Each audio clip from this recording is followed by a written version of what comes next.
অটোয় কি কি খেয়েছে আপনারা জানেন? বাস খেয়েছে, মোটরসাইকেল খেয়েছে, সিএনজি খেয়েছে এবং মানুষের ঘুমটাও কিন্তু খেয়েছে। প্রশ্ন করতে পারেন সেটা কিভাবে? দেখেন, অটো বর্তমান এমনভাবে চলছে আমাদের দেশে, অটোর কারণে কারেন্ট যাচ্ছে, লোডশেডিং হচ্ছে, সেটা কিন্তু অটোর কারণে, তাই না?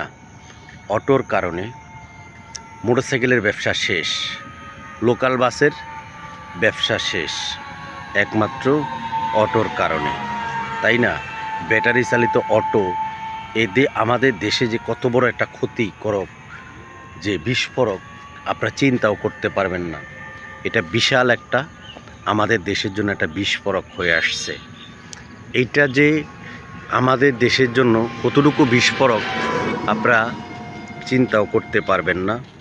এই বিস্ফোরক কিভাবে যে ধ্বংস করবে এবং কিভাবে যে শেষ করবে একমাত্র আল্লাহই ভালো জানে।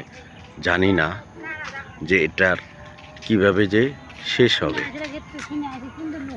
কারণ আমাদের দেশে বর্তমান দৈনিক এত পরিমাণে অটো বাড়তেছে যে কমপক্ষে কয়েক লক্ষ লক্ষ অটো ডেইলি আমাদের দেশে আসছে। এভাবে যদি অটো আসতে থাকে তাহলে কোনো এক সময় দেখা যাবে যে বাসের আর কোনো প্রয়োজন হবে না, সিএনজির আর কোনো প্রয়োজন হবে না অটোর জন্য, কারণ অটোই সব কিছু দখল করে নেবে এই দেশটাকে। তো আপনাদের যদি আমার ভিডিওটা ভালো লাগে লাইক করবেন, শেয়ার করবেন এবং পেজ থেকে দেখলে পেজটাকে ফলো করবেন, আর যদি আমার চ্যানেল থেকে দেখেন চ্যানেলটাকে সাবস্ক্রাইব করবেন।